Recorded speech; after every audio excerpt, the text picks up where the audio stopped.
Louie, I'm so excited because we're talking to Partage today, Chef Yuri and the general manager, Nicolas. We're talking about French food, and I'm a Francophile. So because of that, for today's pandemic provisions, we are talking about our favorite French food. And I'm going to start, because since I'm a crazy French-loving Francophile, I'm going to say souffle, which a lot of people say is so difficult to make, and it really isn't. It's just the way that you whip those eggs. Not to over-whisk them or under-whisk them. That is really the issue. Souffle started actually in 1742, of course, in France. The first recipe is from Chef Vincent Lachapelle. And ready for this, Lou? Yeah, that's what I heard. I thought too. But anyways, Vincent Lachapelle, his first recipe was candied lemon peel and veal kidney, which at first sounded kind of gross, but then I thought about it a little bit more and I'm like, it's kind of like lemon and foie gras, so not really that gross. For me, the reason why I picked souffle is because when I was a little kid, I became very obsessed very early in my life with Audrey Hepburn. And in Sabrina, she talks about souffles and makes souffles twice in the movie. And I thought, when I grow up, I'm going to one day be able to make a souffle. And of course, for many years, I was really scared to do it like most people. But like anything when cooking, you just need to just do it. Like, what's the worst that can happen? If your souffle falls, it still tastes super delicious. You can still eat it. It's yeah, the souffle, it being high, and the higher that it is, it's more of like, you know, like a, ooh, I'm cool kind of thing than it is tasting. Because it tastes just as good. It really doesn't lose any flavor by it falling. And the more you do it, just like with anything in cooking, the better you'll get at it. And it'll become super easy. Like, I make souffles at least once a week nowadays. Louie, what's your favorite? Awesome. I picked the Madeleine. Madeleine's, you know, the cookie / cake. Because it's really a cake. But it's not technically a cookie, so it's one of those kind of like hybrid things. But I picked it because it has an interesting history that kind of involves us both. Okay. So interesting. So Madeleine was actually an apprentice to a pastry chef to the Duke of Lorraine, or Lorraine. Oh, Alsace-Lorraine, yes. Yeah. So legend says that she had invented the Madeleine because that was her grandma's recipe and was the only thing that she knew how to make. So more interestingly, Louis the 15th. Louis! Yeah, I know. Made the cookies famous because she took the cookies to his wife, and his wife just basically said, "Oh, these are so good. Now they're like flying out like hotcakes and stuff." And then as far as like how it's shaped, traditionally it was given to pilgrims, and the pilgrims' symbol was actually a shell. So it only makes sense to shape the cookies given to pilgrims in the shape of a shell. I love an amazing Madeleine. Like, I love the lemon ones. Those are my favorite. Or almond. Oh my goodness. French cooking. I know. So we are talking about French cooking, and we're talking about the wonderful Partage in Las Vegas' Chinatown coming up right now. Louie, we are so excited today because we have the exciting men from Partage, the French fine dining restaurant in Las Vegas' Chinatown, with us. We have Chef Yuri, and we have the GM, Nicolas. How are you guys? Bonjour, ça va? Thank you. We are fine. Pretty good, yeah. Thank you so much for joining us. We want to start with the question of what made you pick that location of Chinatown? Because it's pretty unusual to have a French restaurant in Chinatown. Because Nicolas is half Asian. Yeah, my mom is Vietnamese, so I felt I was legit to, apply for location in Chinatown. But more seriously, though, when we opened our first location, Eat on Sahara and Buffalo, we felt like we needed a location that would be better to, you know, attract some customers from the street. And we started looking, you know, after Sparrow and Wolf did so well in Chinatown, and we felt like, wow, there is also room for non-Asian restaurants here, and that would be kind of an unexpected location and kind of like of the past hidden gem that we already had at Eat, and that would be like, you know, also a very interesting location to get people from the street getting into this kind of unexpected experience. So that's how we started browsing for, you know, locations here. And then we first made a bid on the Lotus building when they had some retail space on the ground floor. And, you know, Chada Street that was here before us was up for sale. And we really jumped on the offer because he had already all the features we wanted: a private room, a wine cellar, a very nice bar. So it was a, you know, kind of a no-brainer for us when everything came together. It felt like it was fate knocking at the door. And I have to ask you guys, coming from France, which is pretty much the dining capital of the world, why, Chef Yuri? Why would you want to move out of France and come to America, and more specifically, come to Las Vegas to open a restaurant, rather than where you were from? I still don't know, to be honest. I still don't know. Why the desert? No, Right? Not hot enough in France. no, seriously, it was more like I used to work everywhere in France: south, west, east, north. It's really small country. I used to work 5 years in Paris. Traffic, you know, lot of traffic and noisy building everywhere. It's kind of New York for USA. So I was tired about the city and decided to move somewhere else. I want to discover the world and change my mind and bring some new flavor in my style of cooking. And I met Nicolas. I used to work with Nicolas. He used to run a business in Paris, me as well. So, and one day he told me, hey, what about going to Vegas? I'm going everywhere. So, and I try to see the market and advertise, you know. So I say, why not? But I have to go 15 days because, you know, Vegas for me is dangerous. Gambling, and it's Sin City for me. Of course, he showed me all the best restaurants and the best part of the town. He did the thing well to make me move with him. So, and I felt like when I came back to France, went back to my work, and I was like, okay, I think I really love this town, so let's do the move. And 6 months later, we find a way to finally show up with visa. And 6 years later, we here, you know. When we moved here at first, it was kind of a challenge because we had to share everything, and we had to sustain as long as possible with both chefs, because we didn't have much savings in front of us, and we could sustain 8 or 9 months when we arrived. And we shared a house, one fridge, one car, and that's why Partage means sharing in France. It's really about our story when we moved here. And you guys have both worked for major restaurants, Michelin-starred restaurants in France, which many people would say is one of the best countries on earth for food. So what influences do you take from Michelin-star restaurants in your own restaurant? I used to work in only a Michelin-star restaurant in France. Started with 1-star Michelin and grow to 2-star Michelin, and finally the 3 Michelin star in Paris. So I thought my resume, has to be drilled with only Michelin star, which one is not true. But I'm glad I did it because I saw a lot of things and different style of cooking. And so when you grow from 1 star to 3 star, what changed is just the perfection and the working in a 3 Michelin star. It's more about cooking like a pastry guy. You know, you have to wait everything. Everything has to be on the same order. You know, if the chef says, okay, I want my parsley chips on this way, if you put this way, you get fired, basically, you know. Fired right away.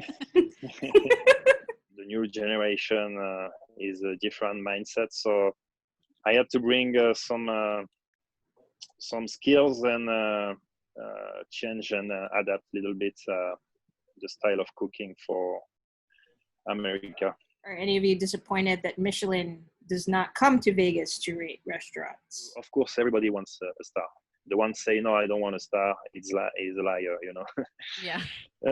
But is a pressure on after that, because if you have one star, you don't want to lose it, and you're going to get the second star. So it's like working against the clock and stressful atmosphere, and I think it changed a lot the way you see the cuisine, the style of cooking, and you put pressure on you. And cooking with pressure, I don't think is the great thing to do. If the Michelin guide were here in town, I really truly think my family will be impacted, because yeah.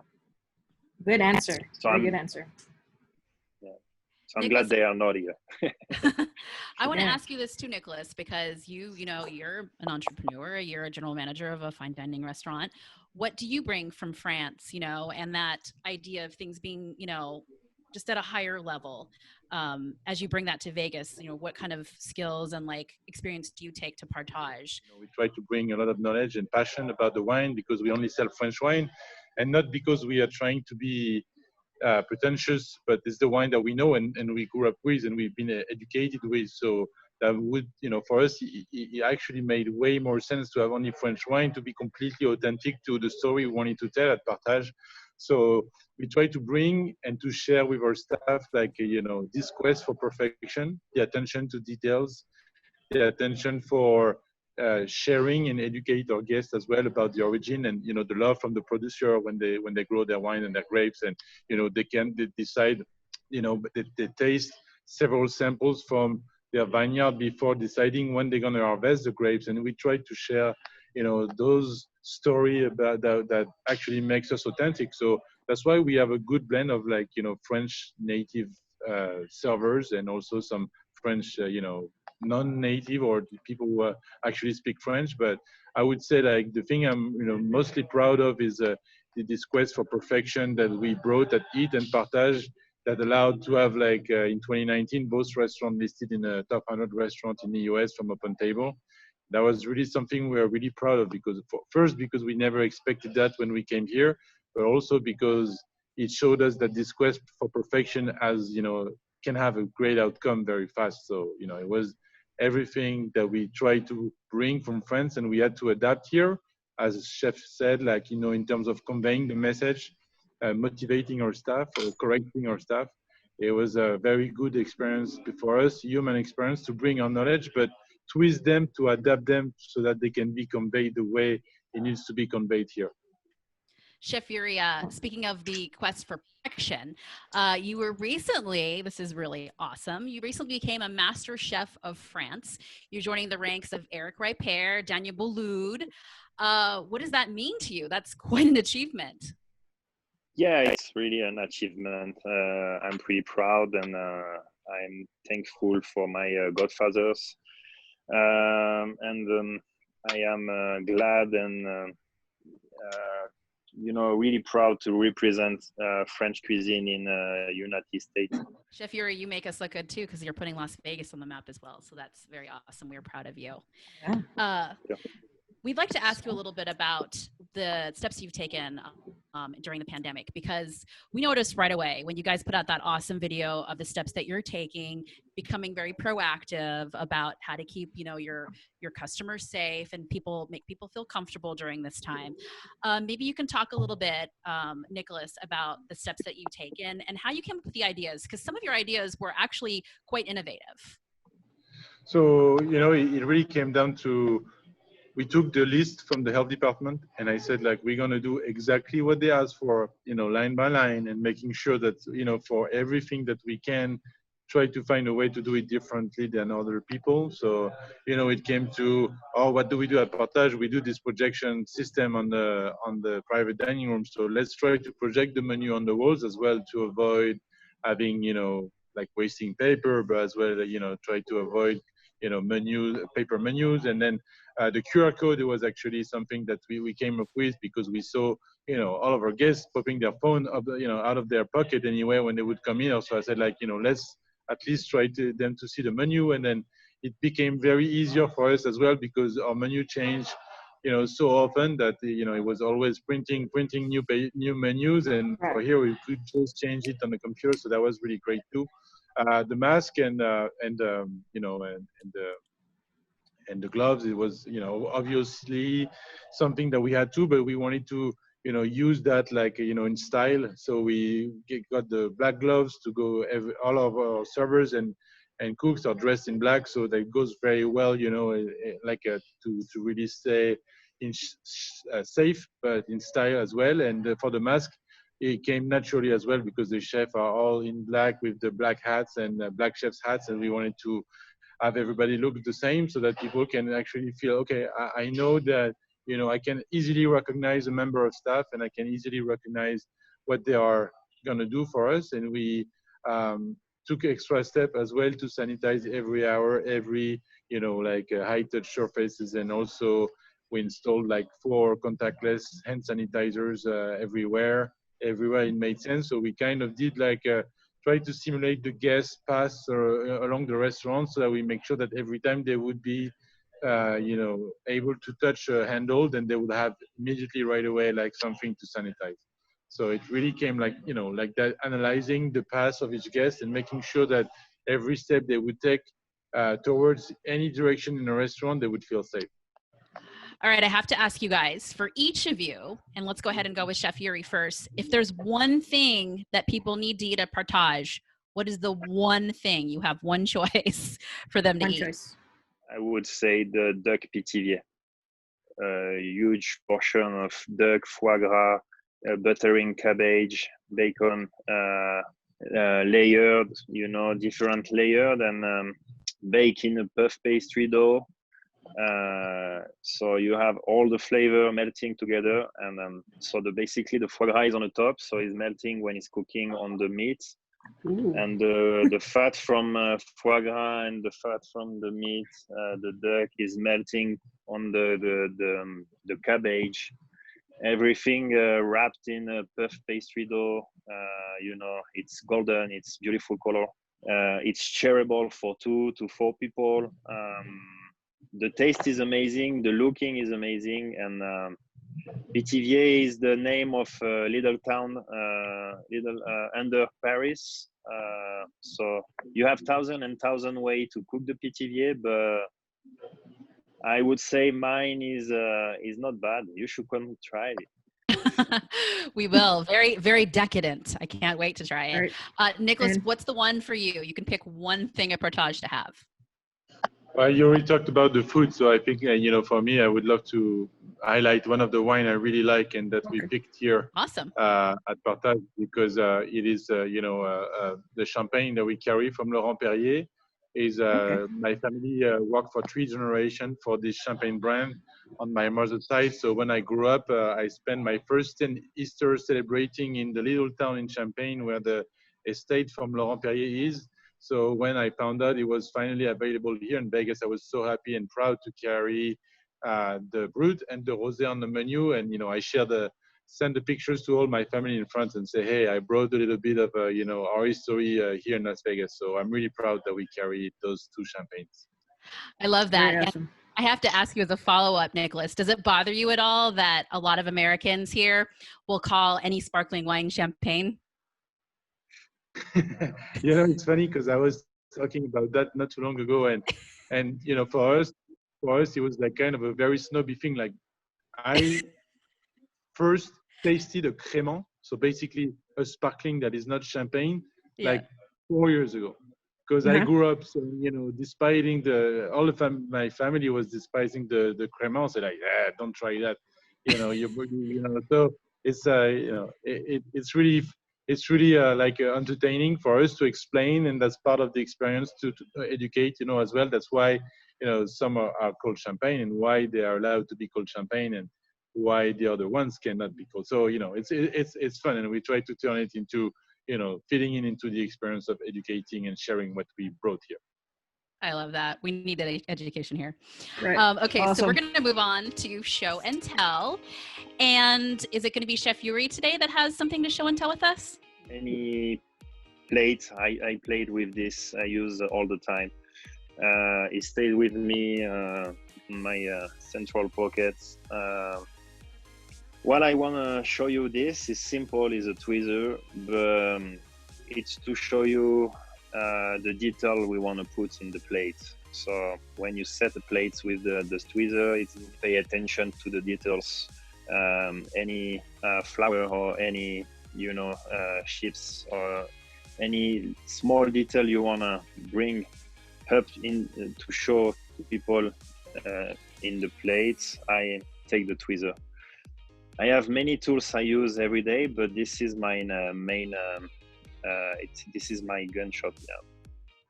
That's very awesome. I love tweezers personally, but what do you say to the people that say, "Oh my gosh, those chefs, they use tweezers. It's ridiculous." What's your response to that? Because some people think, "Oh God, tweezers. Any place that has tweezers, I don't want to eat there because it's so snobby." Nothing bad. I mean, it's their choice. But what I can answer is I have a pretty huge hand, so to bring details in a plate, it's simply it's impossible. Yeah, I mean, for me, it's really important to show the love in the plate, and my personal perception to bring love in a plate is the details. So I used to work with tweezer all my life. In 3 Michelin star, you don't put your finger in the plate. Sorry guys if I disappoint you, but no, that's good. You don't disappoint us, because we work at restaurants with tweezers, too. Yeah, it's funny. Okay, so let's go ahead and move on to On the Fly, which is 60 seconds rapid fire questions. And I'm going to go ahead and take on Chef Yuri first. Louie, do you have your timer ready? I have my timer ready. Okay, so we're just going to ask you questions, Chef Yuri, and you try to come up with your best answer as quick as you can. You ready to go? Yeah. All right. Let's try. 3, 2, 1, and go. On the Fly with Chef Yuri. Quarantine comfort food, your favorite? Sandwiches. Childhood food craving? Croque Monsieur. Nice. First thing you'll do when the pandemic is fully over? Make a huge party with friends and family. Aw. Your dream place to travel and eat? I will try Japan. Your favorite wine grape? I would say for the red, Cabernet, and would say for the I would say Chardonnay. And how about outdoor activity? I'm a huge fan of golfing, so that's my activity, and spending time with wife and kids. Yeah. And awesome. How about your favorite Las Vegas restaurant besides Partage? Eat. You're funny. Good one. Louie, Awesome. go ahead and let's go with Nicolas. 60 seconds, rapid fire questions. Nicolas, are you ready, dear? Dream place to travel and eat? Greece and this restaurant in Athens. Favorite music? Taylor Swift. Oh, wow. Taylor I love Swift. that. Me too. Quarantine comfort food? Greek food, tzatziki, and I went, tzatziki, definitely. Okay. What haven't you done that you really want to do? Travel to Japan, same as Chef. It was one of our plans to go there. Awesome. Favorite wine grape? Pinot Noir. Okay. First thing you'll do when this pandemic is over? Go to a concert. What concert? Taylor Swift. Concert. I knew it. Outdoor activity. Soccer. Soccer. Awesome. Okay, Nicolas, we're going to ask one more thing. If you can please just sell it for Partage. Anything that you want to say about the restaurant, it's your time. Join us at Partage because every time you're going to join us is going to be a different experience. The menu change all the time. We change the wine pairing. We bring every time the freshest and the seasonal ingredients. Chefs take a lot of pride to bring and design new recipes, as often as you can. And for the dessert side as well, it's just, amazing creation that you will not find anywhere else. And we really want you to sit and relax. So we customize everything for you so that you can just enjoy your time and let us drive the car. I love that. Thank you so much to Chef Yuri and to Nicolas from Partage. It was so nice speaking with you, and we will come visit you at your restaurant very soon. Yes, we'll ask Taylor Swift to come. Thank you. Thank you. Sure. Dave. Thank you. Thank you.